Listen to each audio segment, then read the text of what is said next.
আমরা সবাই জানি যে ব্ল্যাক ওয়ালপেপার ইউজ করলে ফোনে চার্জ কম কাটে, কিন্তু এই ধারণাটা আসলে ঠিক না।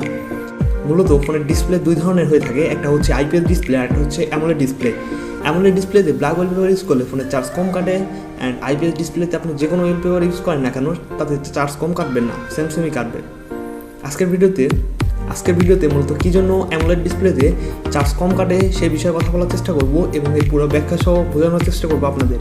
অ্যান্ড আপনি যদি আমার চ্যানেলে নতুন হয়ে থাকেন তাহলে আমার চ্যানেলটি সাবস্ক্রাইব করে নেন অ্যান্ড আমার ভিডিওতে লাইক দিয়ে দিন। সো চলুন শুরু করা যাক ফ্রেন্ডস। আমরা জানি যে স্মার্টফোনের ডিসপ্লে অনেকগুলো পিক্সেলের সমন্বয়ে তৈরি হয়, অ্যান্ড এই পিক্সেলগুলোর জন্যই আমরা বিভিন্ন কন্টেন্ট দেখতে পাই। বিশেষ করে আইপিএস ডিসপ্লেতে যখন আপনি কোনো কালো ওয়ালপেপার যখন অ্যাড করেন তখন এই যে পিক্সেলগুলো আছে অন্যান্য কালারের পিক্সেলগুলো জ্বলতে থাকে এবং তাতে চার্জ প্রায় সেমই খায়, অ্যান্ড যার ফলে চার্জের কোনো সেভিং হয় না। বাট যে সুপার অ্যামোলেড ডিসপ্লে রয়েছে বা অ্যামোলেড ডিসপ্লে রয়েছে সেখানে যদি কোনো ব্ল্যাক ওয়ালপেপার ইউজ করেন তাহলে পিক্সেলগুলো জ্বলে না এবং এর ফলে একটু ডার্ক দেখায় আপনার অ্যামোলেড ডিসপ্লেতে এই ব্ল্যাক ওয়ালপেপারগুলো।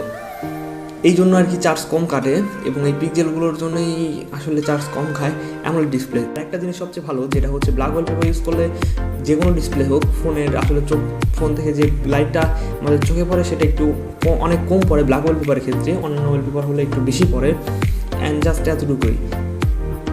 অ্যান্ড এই পিক্সেলের কারণে আসলে অ্যামোলেড ডিসপ্লে আইপিএস ডিসপ্লে থেকে অনেক চার্জ কমায় এবং আইপিএস ডিসপ্লের ক্ষেত্রে আসলে কোনোভাবেই চার্জ কমে না ব্ল্যাক ওয়ালপেপার ইউজের ক্ষেত্রে। আশা করি আমাদের ভিডিও ভালো লাগবে like share comment and subscribe must করবেন, অ্যান্ড এরকম টেক নিউজ বা এরকম টেক রিলেটেড রিভিউ পেতে আমাদের চ্যানেলটিকে সাবস্ক্রাইব করে রাখেন। অ্যান্ড লাস্ট অফ অল, কিছুদিন ব্যস্ততার কারণে আসলে ভিডিওর মান তেমন ভালো হচ্ছে না, আসলে ব্যস্ত আছি এই জন্য আর কি তাড়াহুড়ো করে ভিডিও বানাতে হচ্ছে। সো আমাদের চ্যানেলটিকে সাপোর্ট দিন। এই ব্ল্যাক ওয়ালপেপার সম্পর্কে কিছু জানতে চাইলে সেটা কমেন্ট বক্সে জানান, আমি কমেন্টের উত্তর দেওয়ার চেষ্টা করবো। সো টাটা বাই বাই, দেখা হবে পরবর্তী কোনো ভিডিওতে। জাস্ট এতটুকুই। This is Pallab Sarkar, signing out.